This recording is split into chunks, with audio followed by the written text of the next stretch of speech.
A little bit about Parshas Lecha, and what there's a very interesting thing with the beginning of this week's Parsha, because this Parsha talks about, this Parsha and the next Parsha is all focused on Avram Avinu, on Avram's life, on the things he did, his midah of Chesed, and all of that.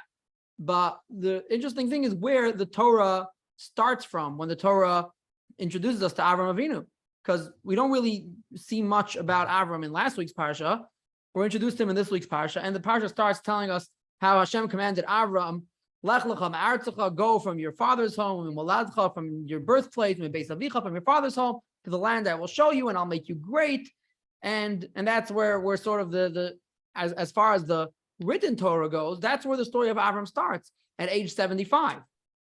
Now, if we look in the Medrash goes on and tells us there's a whole background story to this. Avram didn't start his life at age 75, but Avram actually discovered Hashem on his own when he was a child of 3 years old. He looked around, he saw the stars and the moon and the sun, and he saw all the amazing creation.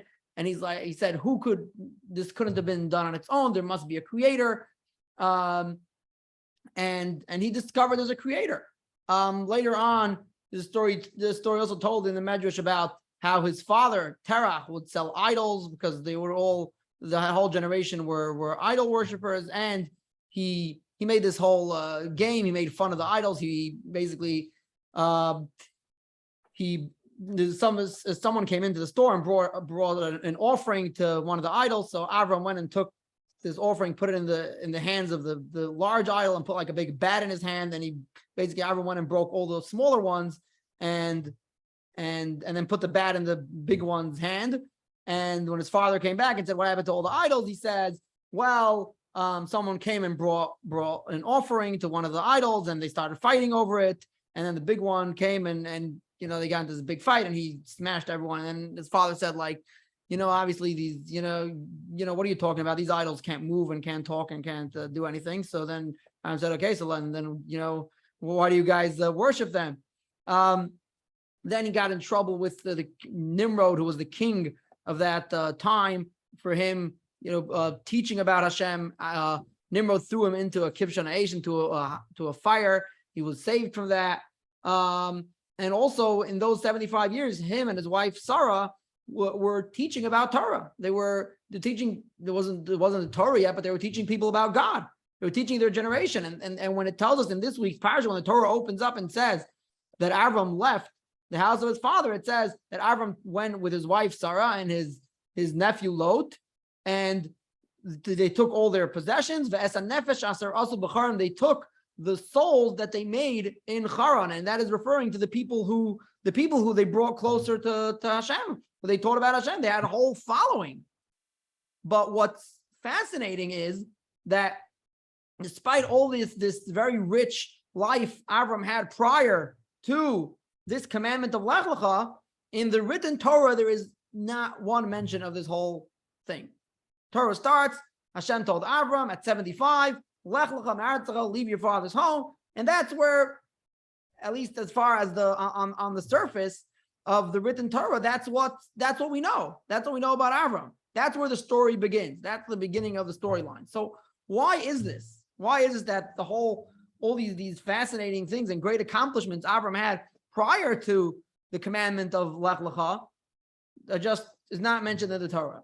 And we start from Lech Lecha and then going down from there when he goes down to Egypt, and all the stories that happen from there on are written in the Torah. So Rav Shamshon Raphael Hirsch, who Rabbi Or likes quoting many times in this class, says a fascinating idea, and he says he called this the entry visa to Judaism. He said if you want to have you need like a stamp on your passport, you need an entry to be a Jew, this is your visa. And your visa is Lech Lecha. Go, leave your comfort zone. He said we can't, he said the hardest thing for a person to do is to leave their comfort zone. As great as the previous accomplishments Avram had, discovering God, teaching about God, all these great things, but the nisayon, the challenge of leaving your surroundings, leaving your town, leaving your family, that step, taking that step and going to an unknown destination, that is maybe the most essential and fundamental trait for being a Jew. And that is why the Torah starts with that. That's where the story of Avraham Avinu begins. Lech lecha ma'aretzecha, leave your comfort zone. And it's very interesting. I would have one of my Rabbeim would point this out every year when we learned about Yetzias Mitzrayim, is that Chazal tell us that 4/5 of the Jewish people didn't leave Egypt, and they died during Makas Choshech, during the plague of darkness. And why was that? Because they didn't want to leave. And we could ask ourselves, what do you mean they didn't want to leave? Or were they crazy? Like, they were enslaved for 210 years, and now finally they see all these makos, they see all the miracles that are happening. They know they're going to somewhere amazing. They know Hashem is going to take care of them, and he'll take them and give them the Torah and take them to Israel. So why wouldn't anyone want to go? And I think something you could see from here is that, even though the future may sound very promising, but there is this fear of the unknown, which people might say, I rather live with my challenges, with my hardships, but at least I'm familiar with it. I know I can handle it to some extent. And then just leave me alone. I'm not making these big moves. I'm not making big changes in my life right now. And those people didn't merit to leave Egypt because the attitude of staying where we are is not something that we learned from Avraham Avinu in this week's parsha. Avraham, what the Torah is specifically telling us is about how Avraham was able to leave his comfort zone, go to the unknown, completely rely on Hashem, and start a whole new life, a whole new world. Yes, Bonnie, you had a question? So when you say 4/5 didn't leave, so the 1/5, okay, so they traveled for 40 years until they reached Mount Sinai. So that was the 600 men, that were fighting age. So they left, obviously they produced during that time. Yeah. So there was far more people left behind than left. Yes. I mean, correct. The people who were left behind, as I said, actually died during the plague of darkness, during Makas Choshech. Oh, they had already died. They died prior. Like it means that Hashem knew that these were people who weren't interested in leaving, and that's why they died at that time. And the reason Hashem did this in a miraculous way, that they died during the plague of darkness, was so that the Egyptians shouldn't see, because here we have all these miracles to prove the Egyptians wrong. If they would see that suddenly 80% of the Jewish population is destroyed, that wouldn't look too good. So specifically, Hashem did this during Makas Choshech. The Jews were able to bury all those who didn't survive during that time. Thank you. But anyway, we see from here the challenge of taking a step into the unknown, which is really how the Torah here praises Avraham Avinu for having that trait. And that is something that he inherited to us. We have that as Jews. We have the power, we have the ability to always start anew. If we look around historically, we've been all over the world. We've been in Babylon, we've been in Europe, in Spain, in many of the Arab countries, in African countries, and communities were always destroyed in one place and then rebuilt in another place. When Europe was destroyed in World War II, we rebuilt Jewish life in Israel and in the United States and in other places around the world. So this koach, the power of restarting anew, is something we got from Avraham Avinu. And it's an interesting Gemara in Maseches Brachos. The Gemara says there are 3 gifts that God gave to the Jewish people.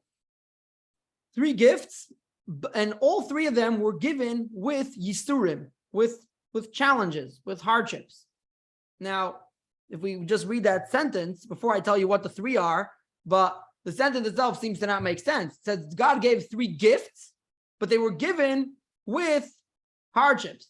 When I give someone a gift, I put a nice wrapping paper, I present it in a nice way. I don't give a gift and wrap it up with thorns, and if you want to be able to get the gift, you'll have to maneuver and figure out how to how to gain it. So why is God giving us gifts with hardships? But before that, I'll tell you what the three gifts are, and that is Torah, Eretz Yisrael, the land of Israel, and Olam Haba, the world to come.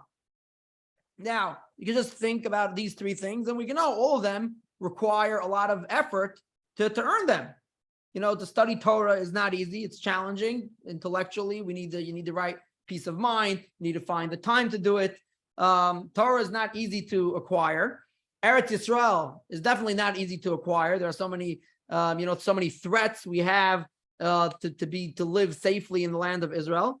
And Olam Haba, the world to come, is, our whole life is the Yetzer Hara is challenging us to not be able to gain that gift of Olam Haba. So if God is giving us three gifts, why doesn't it come easy for us? So there's a parable given by the Maggid of Duvna, who is very, very famous for making a lot of mashalim. He would make a lot of parables about different things. And he gave the following mashal, the following parable. He said, there was once individual in a small town in Poland, who was, as many Jews were, struggling to make a living. And he would sell merchandise. He would buy things in one place, sell in another place. So one day his wife tells him, listen, it's not, we need to up our game. So go to Warsaw, to the capital city. And the capital city, there's much more opportunity for business. You could buy a lot of merchandise, bring it back, sell it here in our little town or neighboring towns. So, go on a business trip. We'll miss you for a few weeks, but at the end of the day, it will be worthwhile. So this man listens to his wife, and yes, actually, yeah, good idea. And he packs a little suitcase with some of his pajamas and underwear and other stuff. And his wife packs him some pastrami sandwiches and other things for the way. And he starts going down the road, traveling towards the capital city. A few hours into the journey, he gets stuck in a huge storm. It's thundering, lightning, pouring rain. The roads weren't paved in those days. He gets stuck in the mud. He doesn't know what to do. So he tries to find some shelter, and he finds shelter in a cave.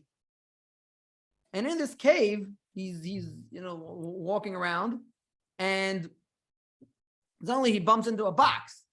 It's a very large box. He opens the box, and he finds the box is full of treasures, jewelry, gold, silver, all kinds of very, very valuable items. So this guy realizes, I must have came to some hideout of thieves, and this is where they hide all their loot.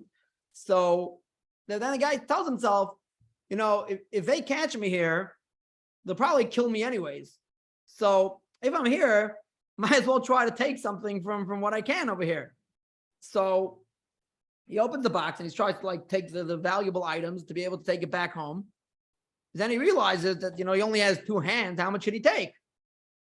And then he looks and he has a suitcase. He has a whole suitcase he took with him, but he looks at the suitcase and he tells himself, listen, I have these pastrami sandwiches here. I need to keep them in the suitcase. I can't throw out my pastrami sandwiches and have my underwear and my pajamas. And so what should I do? I have all my stuff with me.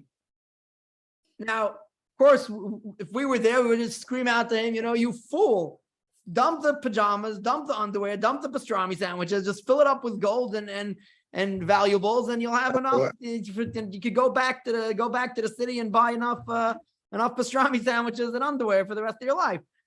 So that is the idea that the Duvna Maggid tells us is the message of the Gemara that tells us there are three gifts that are given with Yisurim. In order for us to acquire the three gifts, to acquire Torah, to acquire Eretz Yisrael, to acquire Olam Haba, we have to give up. We have to throw out some stuff. Some of our baggage that we have now, we have to make some room. And right now, in our small lives over here, when we are attached to our physical pleasures, to our physical needs, to all our daily routine and things like that, we're so caught up. Our minds are so full of all the things that we just have to do, and all the things we're used to, is that we don't have the capacity to be able to appreciate these gifts of Torah, Olam Haba, and Eretz Yisrael. And that's why HaKadosh Baruch Hu gives us challenges. HaKadosh Baruch Hu gives us Yisurim, because Yisurim are there to sort of make a reset, to reset our brains, to reevaluate our priorities in life. And that's what happens every time we have some like shocking experience, whether, it could something that's on a minor level or on a macro level. It could be on different levels, but whenever something uncomfortable happens to us, it's a wake-up call to like rethink what's important in life. And that is like in the parable of the Dubna Maggid, that's a call to just tell us, just dump out all the things in your suitcase, all the silly objects in there, and go fill it up with gold and silver. And that's why HaKadosh Baruch Hu, Hashem sends us Yisurim, Hashem sends us hardships and challenges to remind us what are true priorities. The Gemara tells, the Gemara in Maseches Uktzin says that a person who had passed through 40 days without any Yisurim, without any challenges, is already natal chelko ba'olamo. He got his portion already, meaning all his reward that he deserves, he's getting in this world. He has nothing left for the world to come. Someone who had 40 days without Yisurim. And then the Gemara goes on and says, what is Yisurim? What are challenges? And there are a whole bunch of opinions, a whole list of different Amoraim, different rabbis who give their opinion, but they are all seemingly very, very minor things. One says, you go to a bar, you ask them for a cup of red wine, and they gave you a cup of white wine instead. And all kinds of things like that, like in minor inconveniences, until one of them says that you put your hand in your pocket to pull out a dollar bill, and instead you pulled out a 20. Like you pulled out the wrong coin out of your pocket. Now, that can happen to us, more than once a day. But the point is that these don't have to be like challenges thinking about like, oh, someone, God forbid, gets sick or loses their job or something like very significant, like greater in life. But there are these little inconveniences. You just took out you want to take a water bottle out of the fridge and it's not cold, it's not so geschmack. These minor inconveniences are all there to remind us that the ultimate goal of this world is not the physical pleasures of this world. And it's reminding us to make room in our bags for the treasures that we found.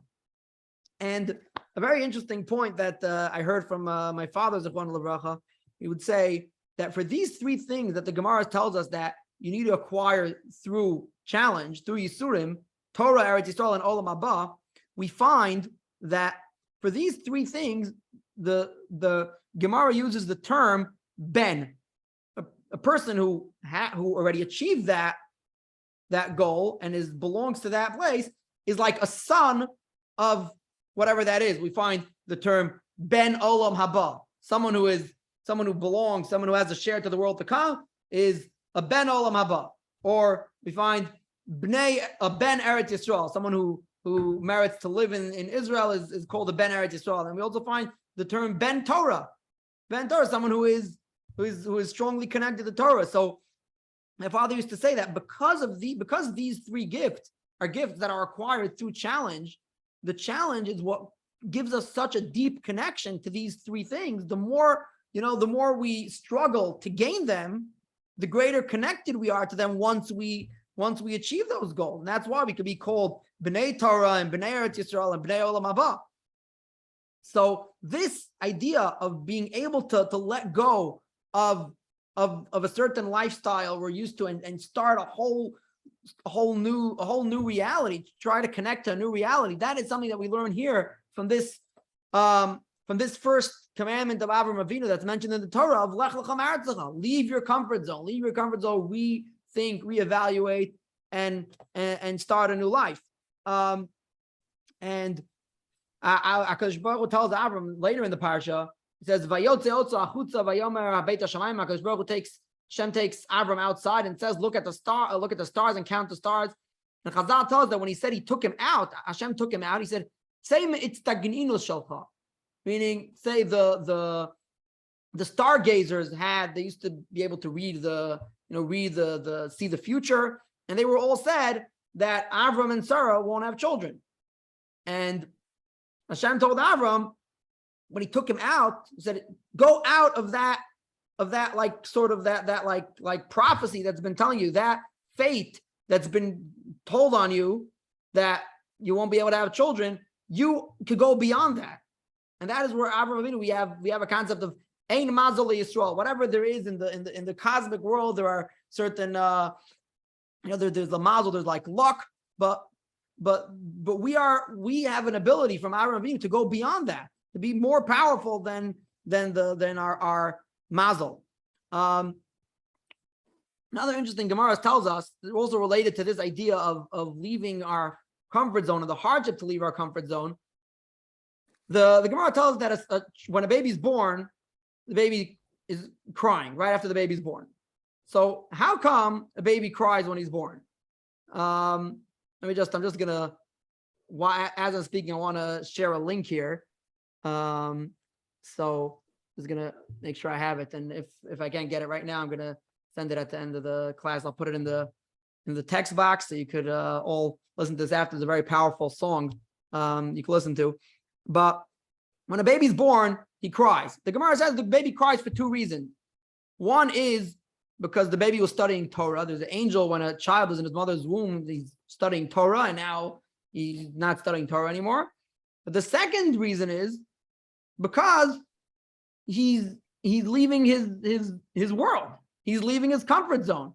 He got used to this place. He's been here for 9 months, and besides for being very claustrophobic and not very colorful or interesting, but this is what he's used to. This is what he's happy with.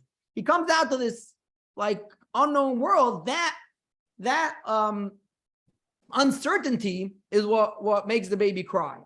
And there is a book called Gesher HaChaim, written by a rabbi named Rav Tikochinsky, lived not too long ago in Israel, and he wrote a book about death and about about Shiva and just the right proper the Jewish mindset to when a person leaves this world.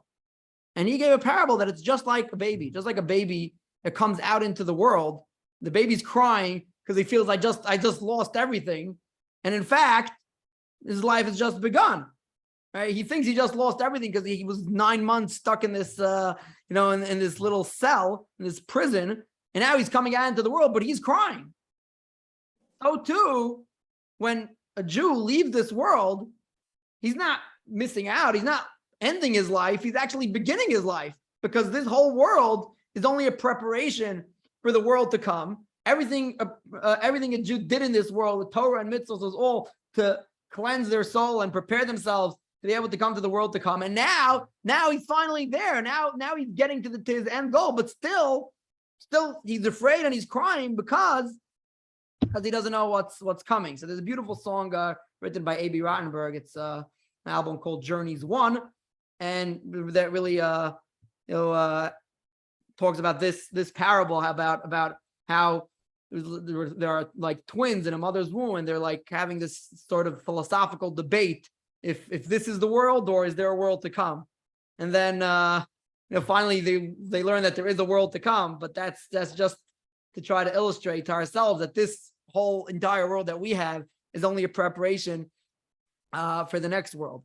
Another place we see this in Avram Avinu's life, this same message of being able to go out of our reality and start a new life, is in next week's parsha.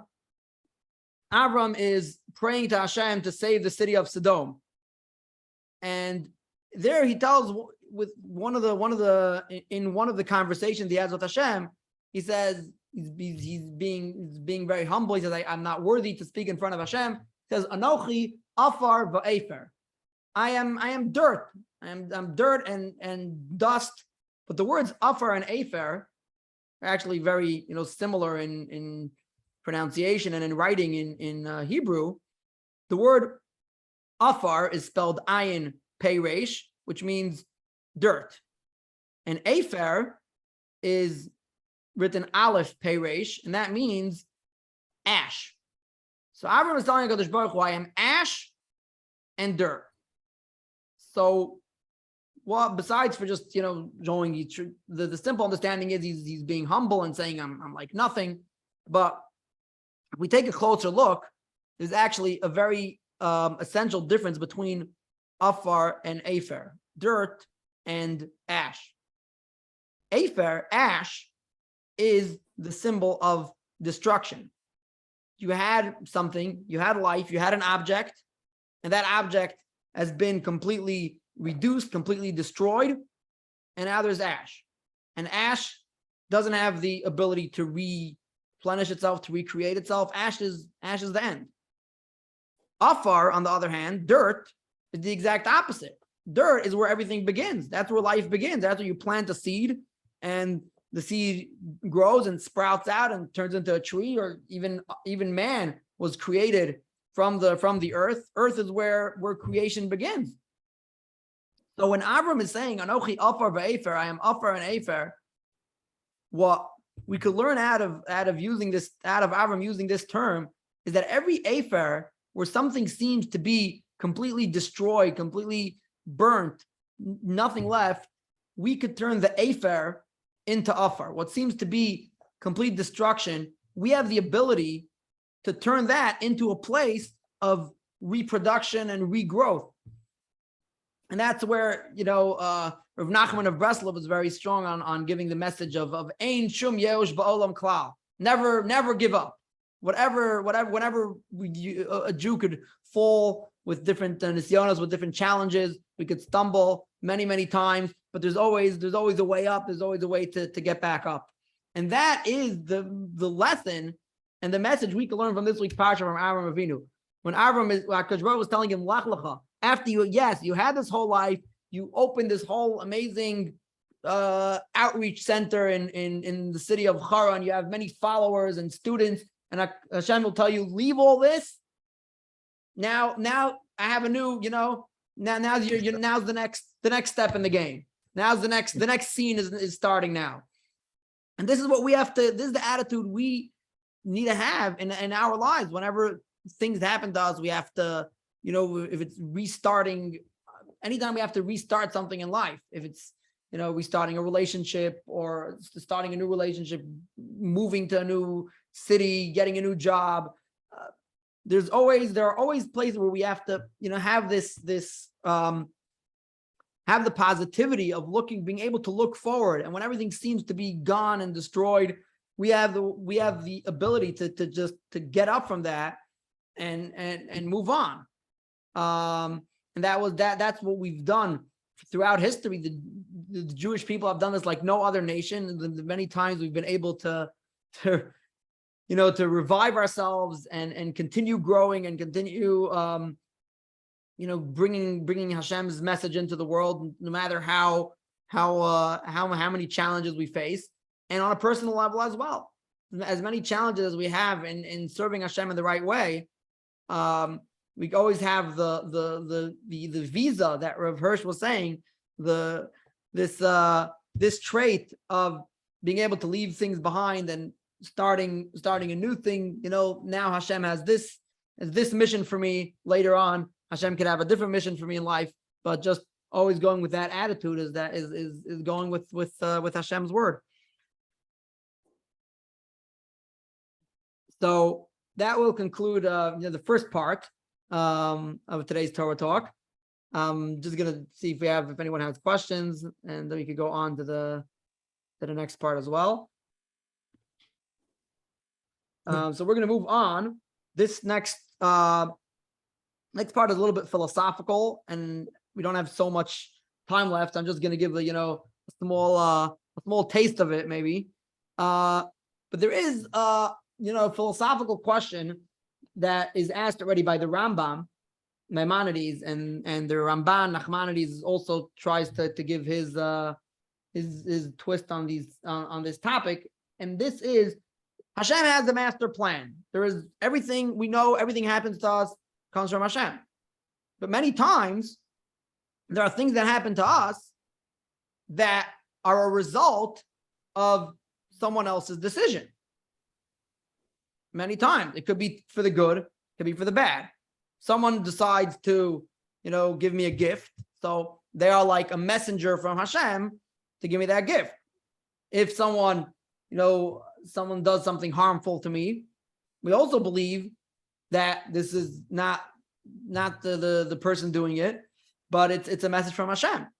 Question is, if this is what Hashem wants, then why is the wrongdoer liable for what he's doing if he was actually playing his role? He was the pawn in Hashem's master plan. He was doing exactly what he should do, because if I deserve to feel some pain right now for whatever reason, because that's what Hashem wants me to have right now, and this individual who caused me that pain is doing exactly, he's the right man at the right time. He's doing what he should be doing. So that goes into a real wide philosophical question with which is basically called Yediyah and Bechira. How Hashem's knowledge, Hashem knows everything that's going to happen, but at the same time, we all have free will. So how could we have free will if we need to play our role in God's master plan? So there's no real simple answer to this, and the Rambam says that the answer to this is wider than the sea, and it's too deep for any one of us to grasp. But we still have to believe in complete faith that we do have free will, and nothing is just nothing is just our destiny to be good or evil. We have the free choice to make those choices.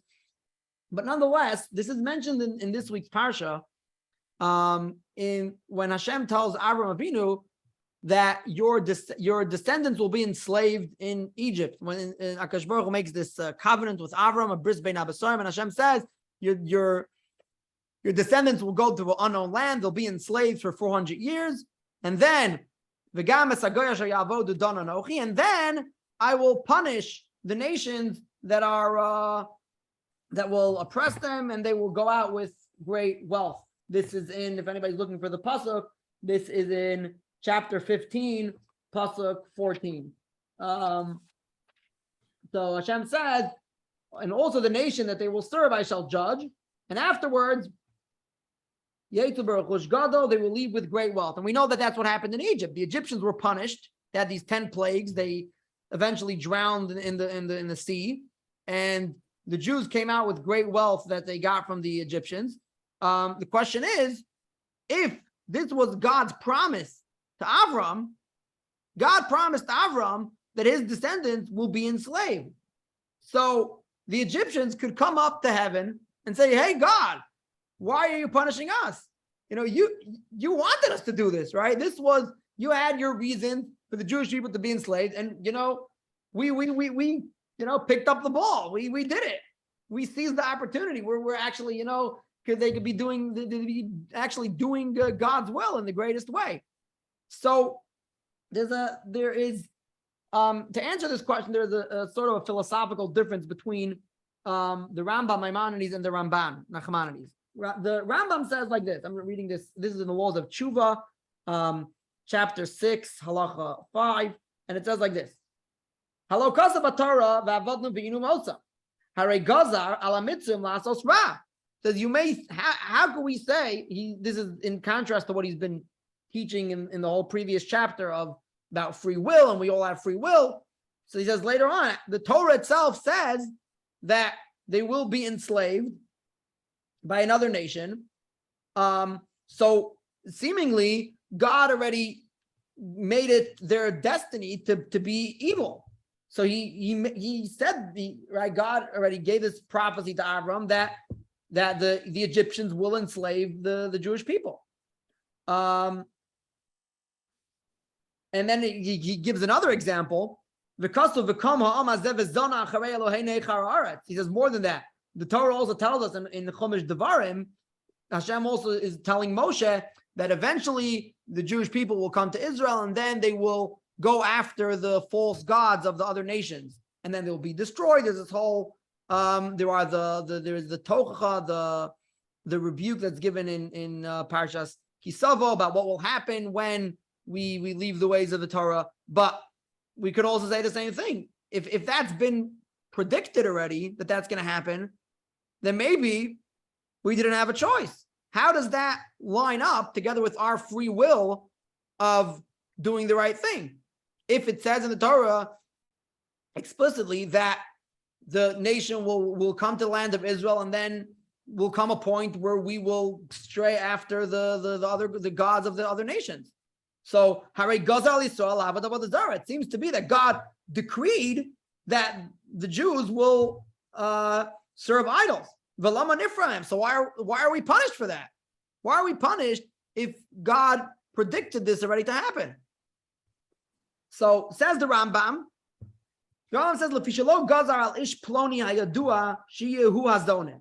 Ela kol echad ve'echad ma'oisen hazonim she'avda avodah zara ilu le'ratza la'avod la ya'omed v'lo odia borei ela minhago shel olam." So the Rambam gives an answer and says that true, it was predicted that there will be people, there will be a nation that will enslave the Jewish people. So the Egyptians as a nation, it was already predicted or decreed that they will enslave the Jews.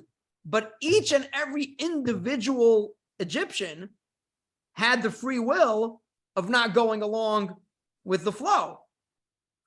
So as a whole, as a nation, yes, it was already decreed that the Jews shall be enslaved in Egypt. But each individual Egyptian who would enslave a Jew and cause hardship for the Jews, each of those had free will. They had the choice to not to do that.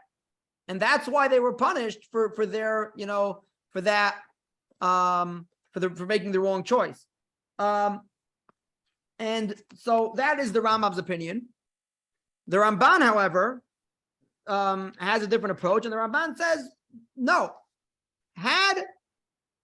even if the Egyptians as a nation would only do what it says, follow the script, then they would be totally off the hook. We would have no claim against them. God wouldn't punish them for anything they did because they were part of the master plan. And on the contrary, maybe if they heard that there's this prophecy that God should that the Avram's descendants should be enslaved, then maybe the first person to pick it up and do it, the first nation to pick it up and do it, is actually doing a great thing. They're fulfilling the prophecy. So he says, but the reason the Egyptians were punished is because they went beyond the prophecy.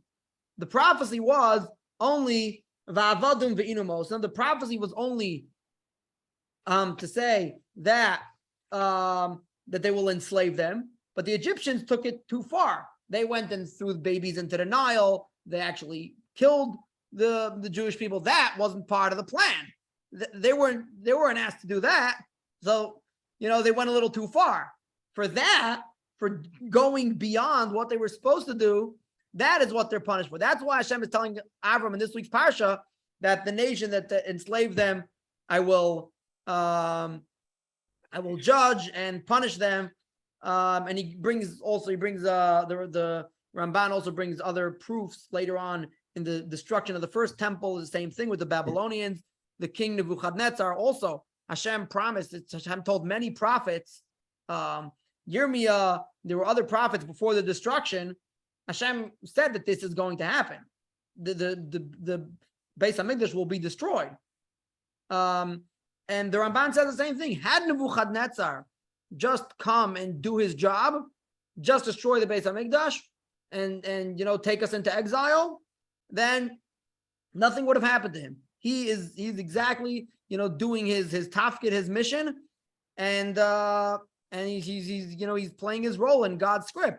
But if he chose to do more than that, and he brings proofs that the Babylonians did to the Jews more than was necessary, then for that they would be liable. But the Ramban ends off and says that this is not this rule that he's saying that someone would only be liable if they went beyond what they were supposed to. This only applies to when there was actually a godly prophecy to do this. So two examples were the destruction of the first temple and the slavery in Egypt, which was predicted already. God revealed himself to a prophet and said, this is going to happen. In that case, a nation which will go and follow that script, they would be off the hook if they didn't go beyond what they were supposed to. But when it comes to private individuals who didn't hear the prophecy and don't know any of this, then definitely they are liable for their actions. So when someone, if when we have disputes between people, between neighbors, between coworkers, whatever it is, when someone causes us pain, they are the one who's causing the pain obviously is liable, even though, and that's not a contradiction to the fact that this person is a messenger from Hashem to give me what I'm supposed to have. And he says this very specifically here. I'll read this out loud. V'dav v'havein, and know and understand. A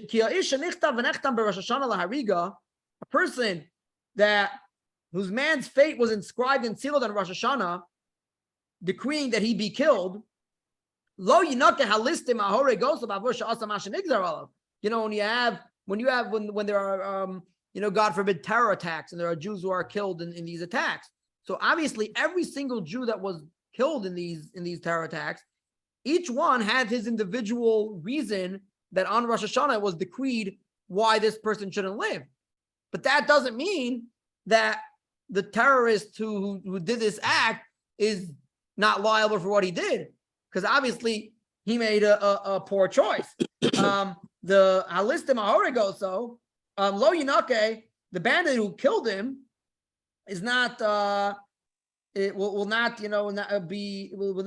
get free on the grounds that he merely did what he was decreed for the victim. Who Rasha Bavono Yamas Badamamiyah, rather, he the wicked one will die for his sin, and the victim's blood will be demanded from the hand of the murderer.